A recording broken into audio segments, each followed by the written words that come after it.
Good morning, John. Good Or is it morning. eve? What Well, time is it there? it's actually a bit after 11:30, just before midnight here in Brisbane, and I'm with David Brown in New York, where it's 8:30 and a bit in the morning. It's 8:30 in the morning. Cool. Big Apple. Yep. Now, Brisbane today was uh, we're in centigrade here, of course, so 30 plus degrees, which I'll have a look at the thermometer up here. That's let's see, 86. Does that sound hot? 86 sounds like a nice day. Yeah, it was lovely. A gorgeous day. Was it lovely? Yeah, well, I went with a friend up to like an hour up the coast and off to this beautiful island off the coast where you just swim in the ocean and look at an even bigger island further off, and there's nobody around. Hey, perfect white sands, only one stinger floating in the water, so yeah, I'm gonna start crying. things couldn't be much better. Sounds so good. Wow. Yeah, Okay, I'm making a note. Brisbane. Brisbane. Yep, but there's special. Brisbane. Okay. If you're going to come, Brisbane. That's it. yeah, I'm, I'll come visit. I'm inviting myself. good. No, you're most welcome. Now I'm talking to you especially because after a few years, your previous album was live songs, and Yes. that's enough, that's live recordings. But about 10 or more years ago, you put out your first couple of CDs, so there's Splendid Wings and Storm in a Teacup. Yep. Yep, both brilliant bits of all original music. But on your most recent CD, you've actually included one cover version. So Luca Bloom. So Luca Bloom song. yeah, it's a really good anti-war song, isn't it? Or pro-peace song. It is a good anti-war song. I thought. I mean, I've been working on this album for so long that it was actually it was. He put that out. I think, kind of like right as I don't know how old that song is now. He might have put that out right as we were going into Iraq the second time or Mm. something, or soon after. So it's been out. It's been out for a while, but um, I don't know. I like anti-war songs, so I'm trying. I was also I'm trying to. I realized that that's also been my focus in my real life, but my albums just sort of reflected my all my gay angst. Mm. And so I just wanted to paint a broader picture of what I think about in my day. Yep. So it includes that as well as civil rights. So Well, one of the things I like about music in general too is that it's not just that you're limiting yourself to protest songs or getting angry about things. You actually do seem to have a good deal of fun at the same time. And I think it'd be really hard if you were trying to encourage people to get interested in activism or politics in general if there wasn't some avenue for enjoyment to go with it. oh yeah, need some clowning, Yeah, but right? yeah, it's not throwaway stuff though, is it? You talk about the music I write specifically, or just generally, just general activism. Well, songs like "Every Kiss is a Revolution," for example, a joyful song that points out the real life situations that you can go out and challenge people with. But it's just I have been sent over the years. I've been sent plenty of music from people who just want to put all their pain into a song and talk about Oh the struggle they had to be accepted and why don't you accept me as I am? And people will just go away if you do that. yeah, I've been to a lot of open mics where I wanted to. I guess that was the feeling I had. I couldn't put my finger on it, but you just helped me understand that's what I was. No, I've noticed. Not that it wasn't a. Yeah, I think it's good to have some levity Hmm. with this stuff, Yep. and maybe actually, I think that with the way when I'm writing a song like Every Kiss, when I'm writing stuff about gay rights or lack thereof. I think that actually there is a place where it is so painful, John, that it's like I don't really want to go. I don't want to really go there, Yep. but I want to address it. I sort of just want to.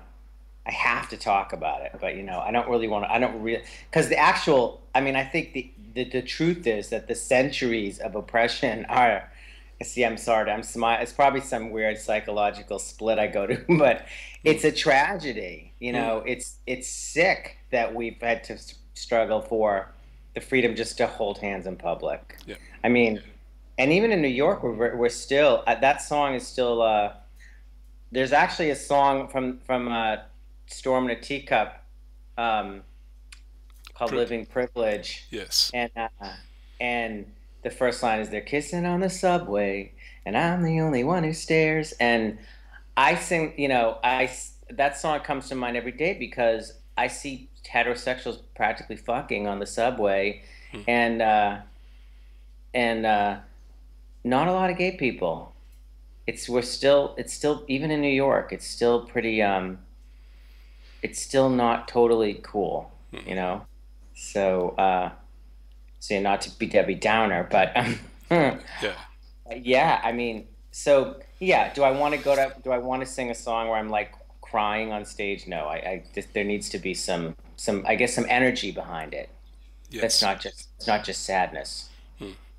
Now, I like to add that your new album, This Is My House, lovely title, but it opens with a song called It's All Drag, where you're challenging the fact that people have a long way to go in being comfortable and respecting the fact that people are entitled to have a different gender identity to what they might have otherwise seemed to have been going to have. Each Uh, person calls their shots on whether they are a man or a woman. And mhm, in your song, you say that there's a time in the past where you've worn a dress, but it just wasn't for you. But when mhm. I started at the radio station that I volunteered with, there was this really lovely guy who was probably 6'2", quite solidly built, with a heavy beard, and his hair sort of tied up in the little ribbon curls. And 50% of the time, he wore a dress. So it's Seen this, yes. mm, I know. There's so many variations. It gets very interesting. If you go to like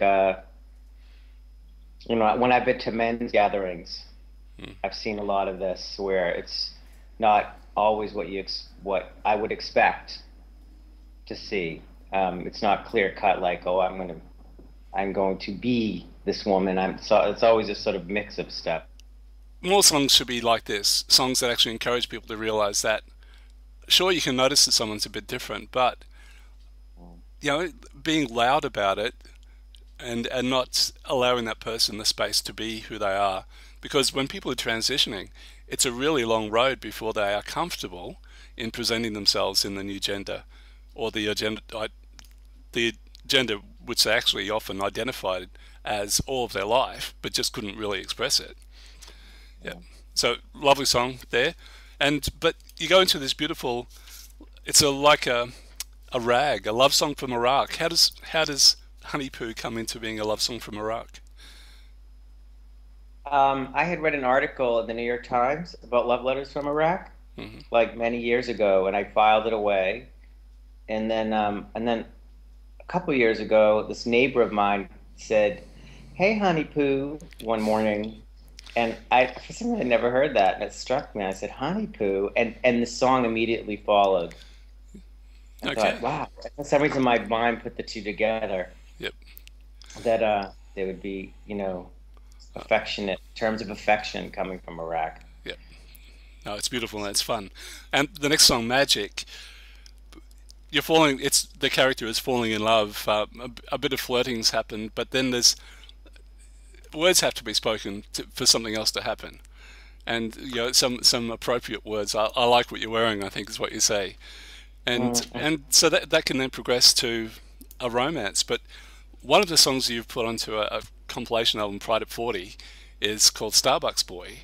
And have ah, you heard James Cameron Mitchell or John Cameron Mitchell, who did Hedwig, talking about an experience he had where he was at a Starbucks cafe and he thought, "Wow, that's a cute boy behind the counter who's serving him," and they made lots of eye contact, and it got really quite obvious that there was something interesting going to happen. And so John hung around, and this guy finished his shift, and they met up together. And around the back of the Starbucks, they were having a good pash up against a wall. When John John found out that this wasn't a boy, and Really he thought interesting. this is still good. Uh, Wow. Good story. hmm. Hot story. He's good at doing hot stuff. With Angels are Angels Among Us. Now, there's a fine book by a gay man called John Mortimer called Liquid Lover, where he refers to angels being among us as being there to actually, if you reach out for help, there are people there who can help you. And Mhm. that is that the sort of angle you're coming from with this song? Not quite. It's pretty literal. I mean, I've been getting into Esther Hicks and her Abraham channeling. Do you know of Esther Hicks? You'll have to tell me a little bit. Oh, I don't know. I don't know how like kind of global I'm assuming that she's global, but she's she's she's just this like Midwest housewife or something that's channeled that channels this being Hmm. that was the basis actually for The Secret. And then they weren't happy with how the information is represented, so they Right. pulled out of the project. Yep. And not to tangent, but they never sued. They're like they're not into suing. She's cool, but anyway, she just talks about. I like to just have hope when my friend is saying it looks like the world's coming to an end, and it seems like a lot of and not in that weird Christian way, but like it seems like a lot of people are saying it like we're doomed. I just have to keep saying no, no, no. We're gonna be okay. Okay. We're gonna be fine. Yep. So it's literally just that. I mean, it's not so Hmm. complicated. It's not so. It's pretty bald. Yep. You've written another song based on her ideas too, haven't you? About heaven. Is, Whose? isn't there one of your anthems about No, there was someone with the concept of heaven that you were particularly Oh, criticizing. oh, oh, yeah, yeah, yeah, yeah, yeah. Maybe I'm not so far from her anymore. Yeah, Betty Eadie, That's it. crazy Betty Eadie who went to heaven. She died and went to heaven. Yep. Crazy Betty Eadie. God There's bless her. Yeah. You write a beautiful song as an ode to parenthood. You'll always be mine. Uh-huh, Do, uh-huh. do you have a child? No, I wish. Uh, I wish I've been having baby envy lately, but no, I don't. But a lot of my friends do okay. have kids. Well, you can be a father by proxy in that respect. Yes. Do you Yeah. have kids, John? No, I don't. And but I am impressed by my aunt Mary, maiden aunt, who has just made a wonderful life, lived doing the things she wanted to do, traveling overseas, etc. But she's always just been a great aunt, like supportive and involved in a very active, nice way, doing memorable things in all of our lives. And I'm hoping that that's the sort of thing I can do. Hopefully, do some nice things in other young people's lives. Yes, we can be nice aunts ourselves. Yes, I like now. Kurt Vonnegut. I particularly like one of his writings, probably in Man Without a Country, the last book that he actually had put together. And he says that he had two uncles. One was a good uncle, one was a bad uncle. The bad uncle was the one who told him that going to war would be good for him; it'll make a man of him. And and the good uncle was the one who always made sure that at a pub, the family is together doing something. This uncle would get people to actually agree. Isn't this a great day? Aren't we having a good time? Isn't life perfect now? And people, yeah, it is. So Uh, that's what Kurt said. That yeah, acknowledging the good things when they're happening is great. Yeah, telling someone that you'll have a horrific life experience that'll make a man of you is stupid. yeah, yeah. Good uncle, bad uncle. I wrote that one down too. Kurt Vonnegut, Man Without a Country. Yeah, fantastic Take, collection of take essays. serious notes here, John. Okay, cool. I'm gonna have to follow this interview up with some research. Yeah. Now, Ellen is crazy. You say that you changed your name to protect someone, but it's mental illness is something in Australia. It's a really big challenge that they're only just starting in the last couple of years to come to grips with, and realizing that as we get older too, there'll be more and more people with mental illnesses, age-related ones. But it's always been tough for the people who have had mental illnesses and they're young. and they just sort of get isolated from friends and isolated from family, and things just get worse. Yes, yes, But it's got to be spoken about. it does. And I actually, in hindsight, I I love that song. And then in hindsight, I kind of wish I had been more thoughtful about, oh, I don't know, Eleanor's perspective. When I listen to it now, I go, I wish I'd just given it 10 more minutes or something. But um, especially, I spent time with her like just a couple weeks ago, and um,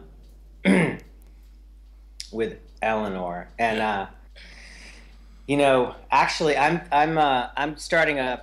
You talked about Mark Weigel be teaching as teaching kids. I'm starting a 4-year program to be a core therapist. Yeah. So You're scratching we, at the microphone I'm surface at on the a moment. mental illness right now. What? You're scratching at the microphone surface. Oh yeah, I am. Oh, the service of my computer. You can hear it. Yes, that was going. Oh, sorry. All right. Um, okay. Yeah, I'm going to I'm speaking of mental illness. I'm going to school to be a therapist. Actually, I just started this year. I started a 4-year program, so I'm Mm, reading a lot about mental illness, character structures, mm, and such. yep. And you know, it's an area of interest for sure. Very good. It's odd hearing myself in echo there. Hopefully that'll sort itself out. And beautiful song about saving the planet from just being allowed to descend into greyness. When I heard the song without the explanation that as in save us from the grey, then yeah, it does make much more sense. I'm glad that you actually have some extra notes. But people who listen to this interview will know that it's an environmental awareness song, and it's just going to be too easy, far too easy, for people to just not pay attention for a decade, and then it's just going to be too late. Hmm. Hmm. Thank God there are angels among us. Mm. So, Yeah, all you can fingers hope for, indeed. crossed. Yep. Now, the big, obviously you've worked out that it should be a hit single, and you should expect that every gay radio station around the place will want to play Nothing Taboo. And then Oh, there are two extra versions of it, but I like the first one that's guitar and voice. uh-huh. Thank you. But you Yeah, say that it's a useful song for anybody who's been oppressed or marginalised. I hope so. I hope so. I wish it would catch on. John, it's hard. It's not easy promoting this stuff. I'm grateful for people like you that are so supportive and show such an interest, have an avid interest in this music. It's really Well, all of your recordings have, strengthening. yeah, all of your recordings have been very good quality, and they're passionately written and performed, and they're interesting from start to finish. So there's lots of really good reasons to recommend every one of your records, and I can understand why you think that this is your best record so far. It's got variety, purpose, quality. It's timely as well. You know, you're not singing about something that's not going to affect the world. There's every chance that because someone listens to some tracks off this record, they will treat a person better or try harder to think more about what they say and do. And so good will come of this. Thank you. I love the last time I saw Sharon. It's like an ex-gay country gospel like cheer, really. And I don't know if it's based on a true story or not, but it's a lovely transference or the legend of this person going from being sort of a good friend when you're young to appointing themselves as being ex-gay, and then the resolution is that now this person is lesbian, but in the meantime, what damage has been done while they were ex-gay, and telling young people that if you pray hard enough, you'll change. If you try hard enough, you'll change. And if you don't change, of course, it means you're not praying hard enough, you're not trying hard enough. That's the damage that's done, isn't it, with ex-gay ministries? Yes, and and even so I know so many of us get exposed when we're young to like youth Christian youth groups. I know I was even on I grew up on a beach. Funny because that actually every that whole story is true, and I did know that her name's changed too. And we when we were kids on our beach, they would have a Christian youth group, and our kids and all the kids in town were sort of like sucked into it. And it's interesting because it really impacted her. She you know was having sort of was dabbling with Chris. You know, I'm not down on Christianity per se or whatever, but a certain brand of it and a big, anyway, she those years when you were little, she stuck with it. And so she has struggled with being a lesbian her whole life, Hmm. and and the thing is she's a wonderful person, and she's loving, and she'll see me, and we hug, and I'm always happy to see her. But I'm always very concerned at what she's up to, you know, with her proselytizing, Yep. because um,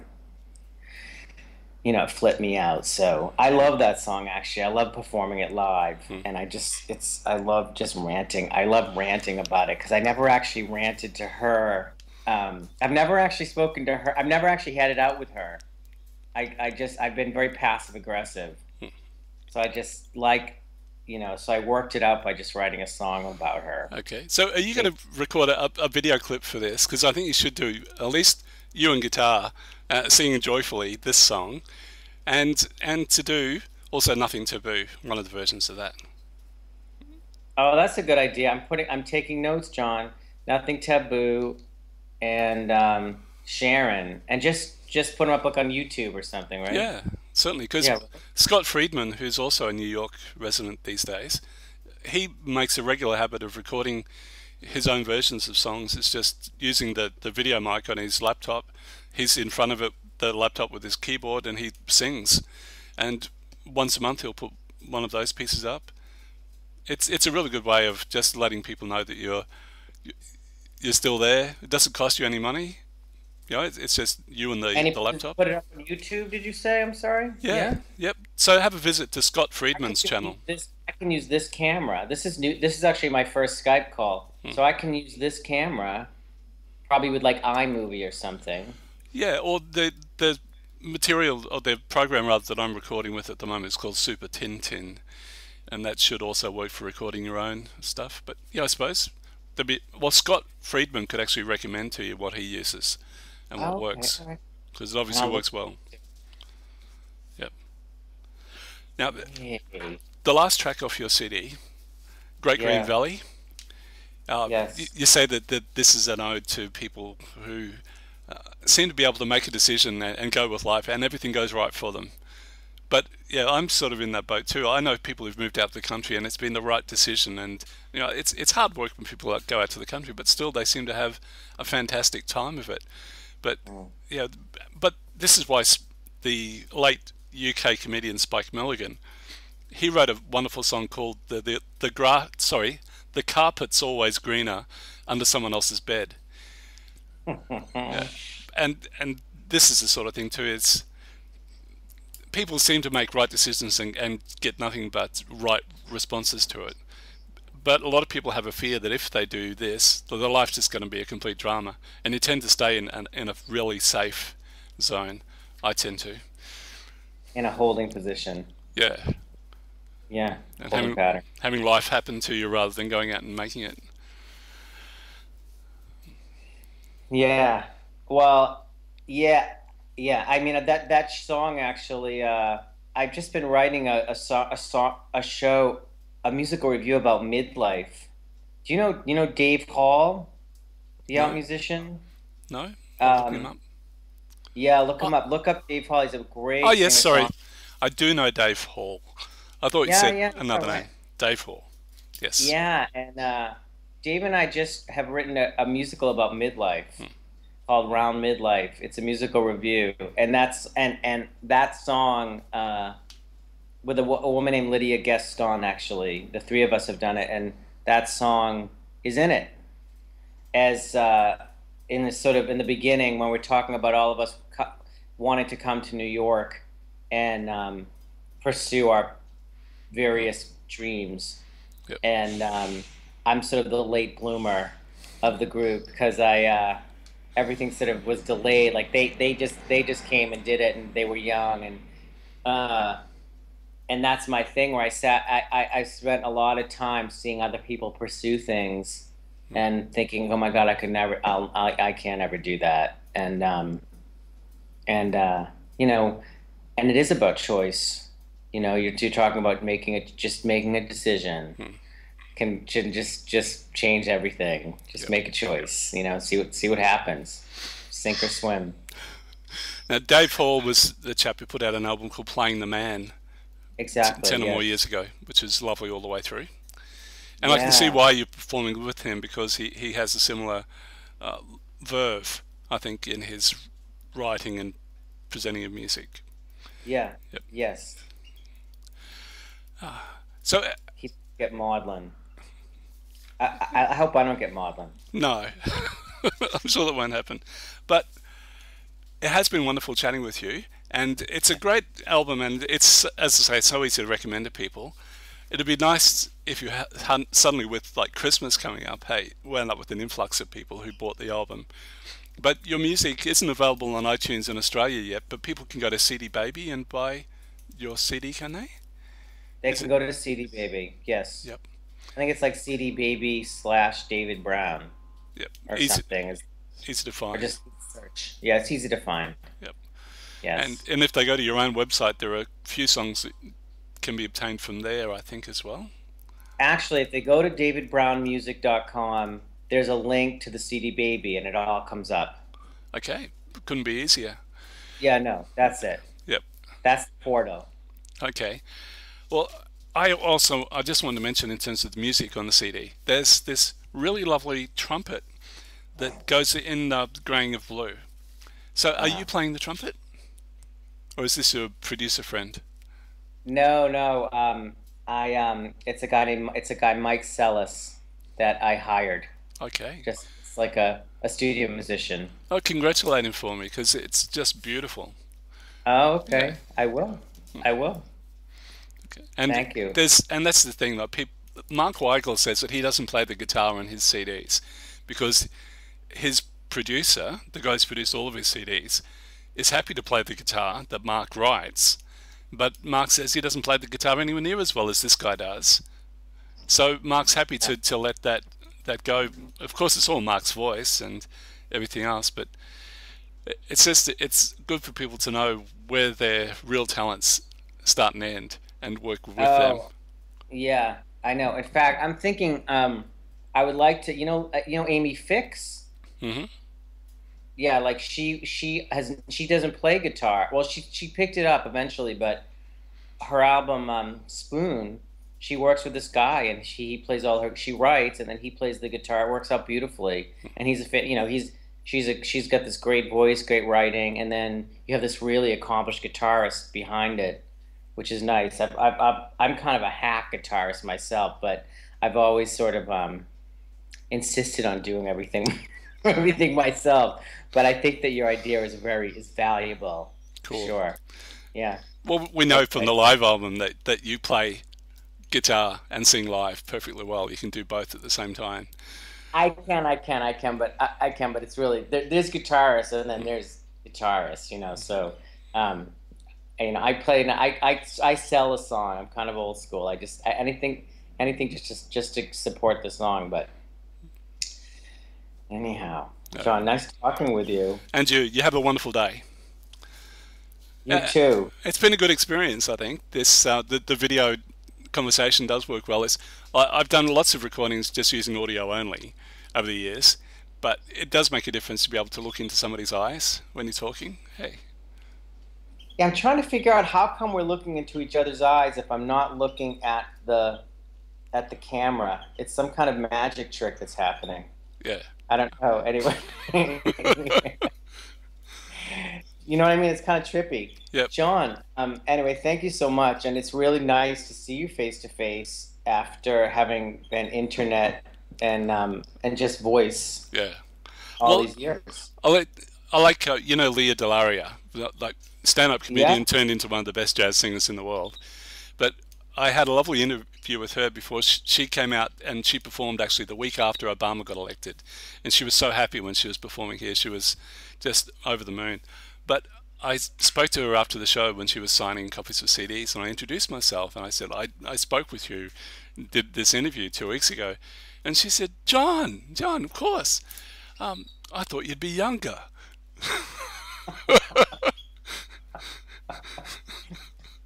You're like, what the fuck? Yep. Like, That's okay. Well, I'll give you a link when I'll edit this down. I'll put it on YouTube, and I'll give you like all the details on how to find that. Okay, and it'll take me a couple of days. okay. All right. Thank you so much. So sweet. Thank you very much. You're welcome. And All again, right.